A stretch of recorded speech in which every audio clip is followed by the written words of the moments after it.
저희 부산 고백교회에서는 이 말씀을 전할 때 예화를 잘 들지 않습니다.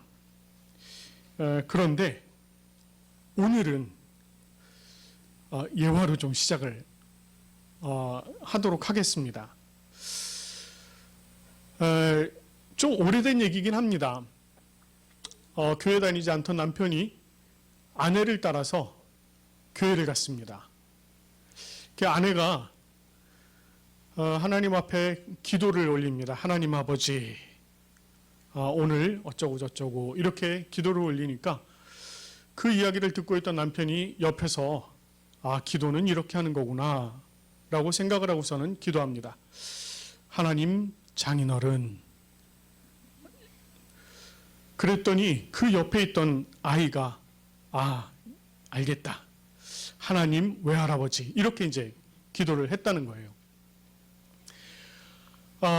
하나님과 나와의 관계, 과연 나에게는 하나님이 어떤 하나님이신가? 하나님은 나에게는 어떤 존재이신가? 라고 하는 것을 생각하게 하는 그런 예화였습니다. 그래서 오늘 저희가 오늘 말씀을 통해서 과연 나와 하나님은 어떤 관계인가? 하나님께서는 내게 어떤 존재이신가? 라고 하는 부분들을 조금 한번 생각을 해보는 그런 시간이 되었으면 합니다. 베들레헴의 기근을 피해서 모압에 거주하던 중에 남편과 두 아들을 잃은 나오미가 이 베들레헴에서 들려온 소식, 즉 여호와께서 자기 백성을 돌보시사 그들에게 양식을 주셨다라고 하는 이 소식을 듣고서는 베들레헴으로 돌아가기로 결심을 합니다. 나오미는 두 며느리와 함께 베들레헴으로 향해서 가다가 두 며느리에게 자신의 집, 어머니의 집으로 돌아가라고 권유를 하였습니다. 처음에는 이 두 며느리가 함께 이 어머니 나오미를 따라가다가 나오미가 강권하기를 반복하자 첫째 며느리인 오르바는 결국 자신의 발길을 돌려서 어머니의 집으로 돌아갔습니다. 그러나 룻은 여전히 나오미를 떠나지 않고 그녀를 붙쫓았습니다.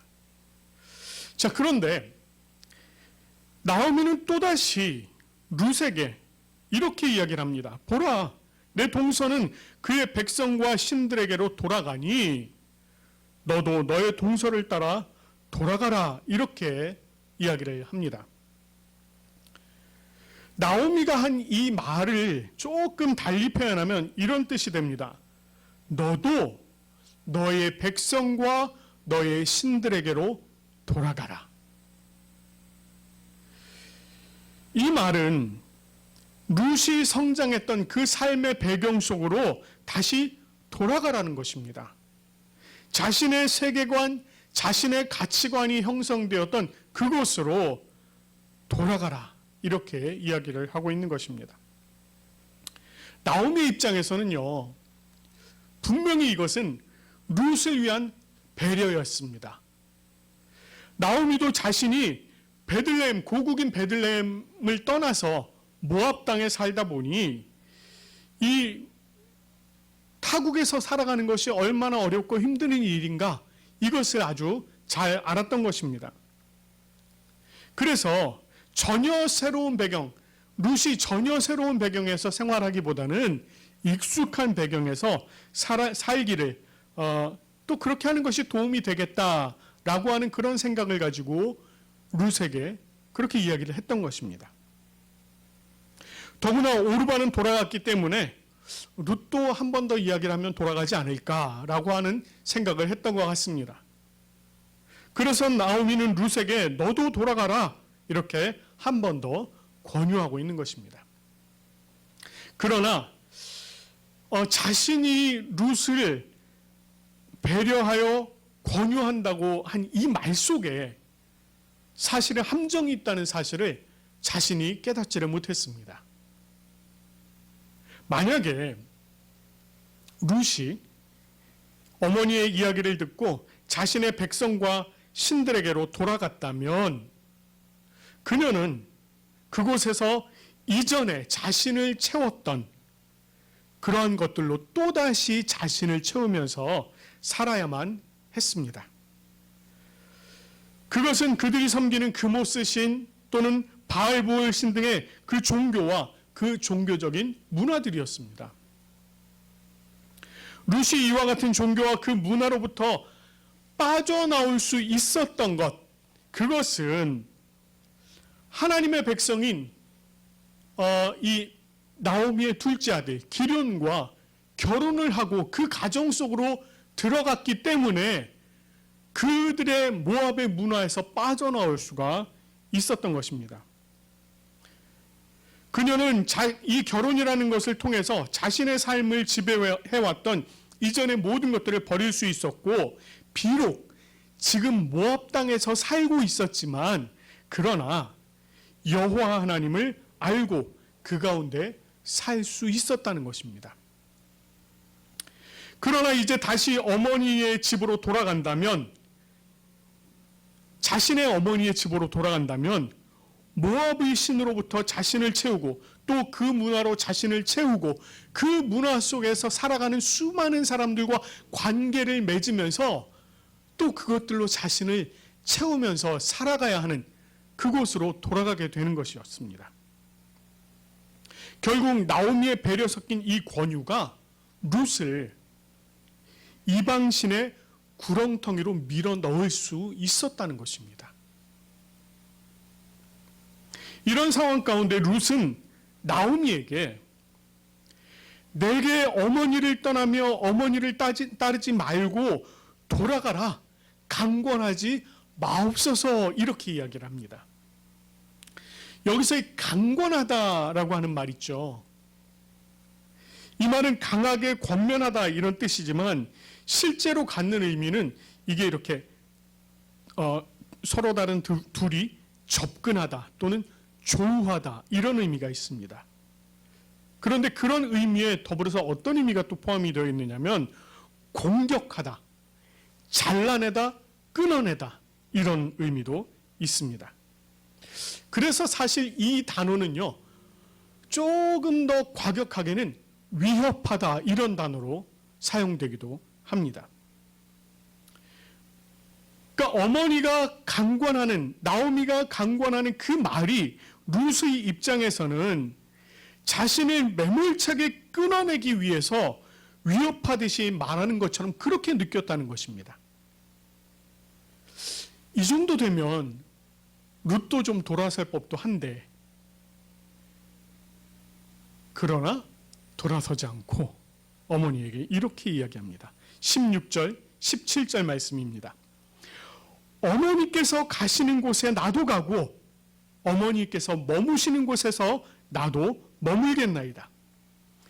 어머니의 백성이 나의 백성이 되고 어머니의 하나님이 나의 하나님이 되시리니 어머님께서 죽으시는 곳에서 나도 죽어 거기 묻힐 것이라. 만일 내가 죽는 일 외에 어머니를 떠나면 여호와께서 내게 벌을 내리시고 더 내리시기를 원하나이다. 이렇게 얘기를 합니다. 자, 이 말을 통해서요, 룻은 자신이 반드시 어머니를 따라가겠습니다 라고 하는 이 다짐을 이야기를 하고 있는데, 여기서 우리가 한 3가지 정도를 조금 살펴볼 수가 있습니다. 첫 번째는요, 어머니께서 가시는 곳에 나도 가고 어머니께서 머무시는 곳에서 나도 머물겠습니다 라고 하는 이 말입니다. 물론 이 말은 어머니께서 가시는 곳은 어느 곳이든 그곳에 내가 함께 있겠습니다 라고 하는 그런 말입니다. 그러나 그 속에는 또 다른 의미가 숨어 있습니다. 그것은 룻의 말이 마치 출애굽할 당시 불과 구름 기둥의 움직임에 따라 움직였던 이스라엘 백성들을 연상하게 합니다. 출애굽기 40장 36절 37절 말씀을 보면 구름이 성막 위에 떠오를 때는 이스라엘 자손들이 그 모든 행진하는 길에 앞으로 나아갔고 구름이 떠오르지 않을 때에는 떠오르는 날까지 나아가지 아니하였다. 이렇게 말씀합니다. 룻은 어머니께서 가시는 곳에는 나도 가고 어머니께서 머무시는 곳에는 나도 머물겠습니다 라고 하는 이 말을 통해서 자신의 영적인 출애굽을 간절히 소망하고 있었다는 것을 지금 보여주고 있는 것입니다. 자, 두 번째는요, 어머니의 백성이 나의 백성이 되고 어머니의 하나님이 나의 하나님이 되실 것이다. 이렇게 이야기했습니다.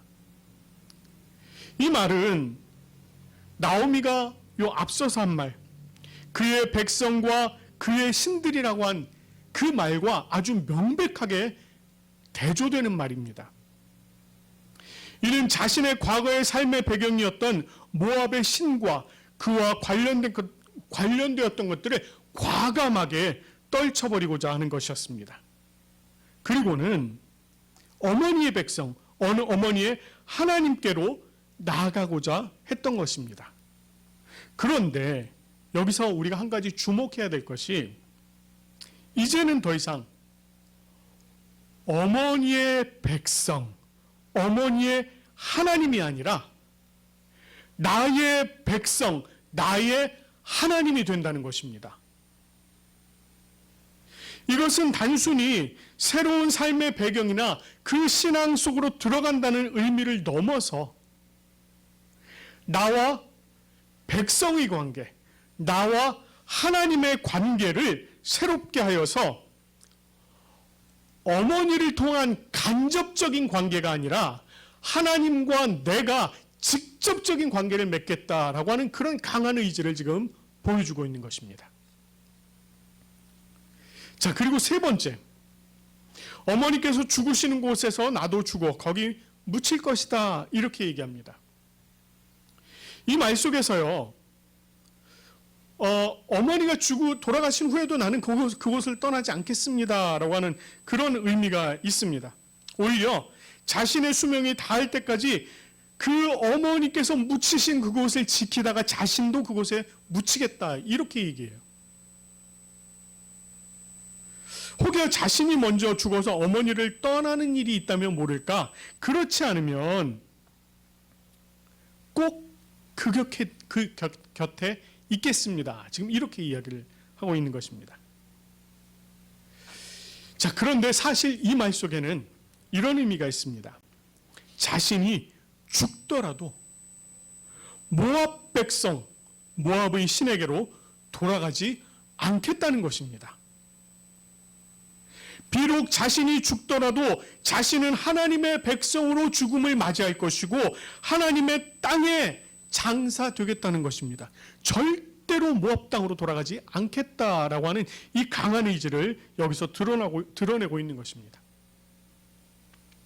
자, 이렇게 세 가지를 말한 후 룻은 만일 내가 죽는 일 외에 어머니를 떠나면 여호와께서 내게 벌을 내리시고 더 내리시기를 원합니다, 이렇게 얘기해요. 자, 룻은 이 말을 하면서 자신이 어머니를 떠나지 않겠다고 맹세를 하고 있는데, 그것을 누구의 이름으로 맹세합니까? 여호와 하나님의 이름으로 지금 맹세를 하고 있다는 거예요.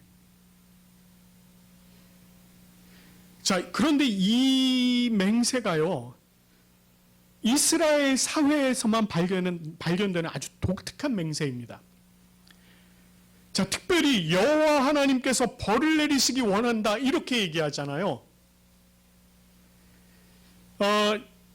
이게 징벌적 서약의 형태입니다. 그래서 이것을요, 저주맹세 이렇게 부르기도 합니다. 룻이 이와 같은 맹세를 하고 있다는 것은 그녀가 이미 여호와 하나님에 대해서 잘 알고 있다는 거예요. 여호와 하나님의 백성들, 그들이 하나님 앞에 맹세할 때 어떻게 맹세하는지를 잘 알고 있다는 것입니다. 그래서 내가 하나님 앞에 이렇게, 내가 어머니께 이렇게 맹세할 때 내가 그것을 지키지 않으면 여호와 하나님께서 내게 벌을 내리시기 원합니다, 이렇게 맹세를 하고 있는 것입니다. 자, 그도 그럴 것이 룻이 자신의 남편과 나오미를 통해서 여호와 하나님이 어떤 분이신지를 이미 잘 알고 있었다는 것입니다. 여호와 하나님께서 이스라엘 백성들에게 어떤 일을 행하셨는지, 그리고 이스라엘이라고 하는 이 나라를 대적했던 나라들에 대해서 어떻게 행하셨는지를 이미 다 들었다는 거예요. 그래서 그런 부분들에 대해서 잘 알게 되었다는 것입니다. 그것을 통해서 룻은 여호와 하나님이야말로 참된 신이심을 믿을 수 있는 그런 계기가 되었던 것입니다. 그것이 지금의 룻으로 하여금 자신의 과거를 다 버리고 어머니를 따라 여호와의 품으로 돌아가고자 하는 그런 열망을 갖게 했던 것입니다. 결국 나오미는 룻이 자기와 함께 가기로 굳게 결심함을 보았고 그에게 말하기를 그쳤습니다. 자, 여기서 굳게 결심하다라고 하는 이 말, 흔들리지 않고 견고하게 세워진 용기 있는 마음을 표현하는 것입니다. 룻이 자신을 여호와 하나님께 맡기고 그 안에서 뿌리를 내리고 살고자 하는 그 흔들리지 않고 견고하게 세워진 용기 있는 그 마음을 나오미가 읽을 수 있었다는 것입니다. 그래서 그 마음을 읽은 이 나오미는 룻과 함께 베들레헴에 이르게 되는 것입니다. 이것은 룻이 나오미를 따라서 모압을 벗어남으로 영적인 출애굽을 이루고 그리고 여호와 하나님을 자신의 하나님으로 삼아서 직접적인 관계를 맺고 다시는 과거의 삶으로 돌아가지 않기로 작정한 것이 이루어진 것과 다름이 없었습니다. 오늘날 우리는요, 이 만모니즘 사상이 팽배한 가운데 살아가고 있습니다. 이 만모니즘이란 재물이나 물질을 절대시하고 그것에 최고의 가치와 의미를 부여하는 태도나 행위를 말합니다. 이와 같은 만모니즘 사상으로 인해서 물질 만능주의, 배금주의, 그리고 물신 숭배 풍조 등이 나타나게 되었습니다. 우리가 이미 성경을 통해서 알고 있듯이 우리는 모두 다 청지기로서 우리에게 주어진 재물이나 물질 등을 지배하고 관리할 수 있어야 되는데 어느덧 상황이 역전이 되어서 우리가 그것들의 지배를 받는 구조가 되어버렸습니다. 그런 상황이다 보니 우리도 모르는 사이에 만몬이 우리의 우상이 되어버렸다는 것입니다. 그런데 이와 같은 현상들이 재물이나 물질에만 해당되는 것이 아니었다는 것입니다. 이 세상을 살아가는 사람들은 누구나 자기 자신이 가장 가치 있게 여기고 있는 그 무엇을 가지고 있다는 거예요. 그리고 자신도 모르는 사이에 그것에 지배를 받으면서 살아가고 있다는 것입니다. 어떤 이들에게는 명예가 그렇고요. 어떤 이들에게는 야망이 그렇습니다. 또 어떤 사람들은 욕망이 그렇고요. 어떤 사람들은 자녀들이 그렇습니다. 그런데 문제는 소위 주님의 백성이며 주님의 자녀라고 자부하면서 살아가는 우리들 중에도 이런 일들이 얼마든지 있다는 것입니다. 우리가 나는 아니겠지라고 사실 생각은 하지만 지금 여러분 앞에서 말씀을 전하고 있는 저도 누군지는 누구도 모르는 그 어떤 것에 가치를 두고 또 그것을 절대시하며 그렇게 생각하며 살아가기도 한다는 거예요. 그것이 철학이나 사상이나 이념이 될 수도 있습니다. 그런 의미에서 오늘 이 룻기가 우리에게 시사하는 바가 참 크다라고 할 수 있는 것입니다. 우리가 이 세상을 살아가며 우리의 영적인 방향 전환, 영적인 출애굽을 다시 심각하게 고려해 봐야 한다는 것입니다. 이 세상의 것들의 가치를 두고 살아가고 있는 우리들의 모습이 있다면 이제는 그것을 박차버리고 그것에서 빠져나와야 하는 것입니다. 물론 그것이 쉬운 일이 아닙니다. 그래서 우리가 하나님과 나와의 관계를 다시 재정립해야 하는 것입니다. 그것을 위해서 하나님과 나와의 관계를 진단해 볼 필요가 분명히 있습니다. 하나님께서 아브라함과 이삭과 야곱의 하나님으로 계시는지, 또는 어머니의 하나님으로 계시는지, 또는 내 친구, 내 동료의 하나님으로 계시는지 한 번쯤은 다시 돌아봐야 한다는 것입니다. 하나님께서 다른 누군가를 통한 하나님이 아닙니다. 우리들에게 있어서 하나님은 나와 하나님, 바로 직접적인 관계 속에 있어야 하는 것입니다. 그래서 하나님을 나의 하나님, 나의 주님, 이렇게 고백할 수 있어야 하는 것입니다. 그래야만 우리가 우상으로 섬기던 것들, 그런 것들을 우리들의 발 아래 놓고 주님의 능력을 힘입어서 그것들을 우리가 다시 지배할 수 있게 되는 것입니다. 룻이 어머니의 하나님이 나의 하나님이라고 말했던 것처럼 오늘 이 시간 이 예배 자리에 참석하신 여러분들 모두가 하나님은 나의 하나님이라고 고백할 수 있기를 간절히 소망합니다. 그래서 늘 하나님과 동행하며 하나님께서 채워주시는 큰 은혜로 살아가는 우리 모두가 되기를 간절히 소망합니다. 우리 이 시간에 함께 기도하겠습니다.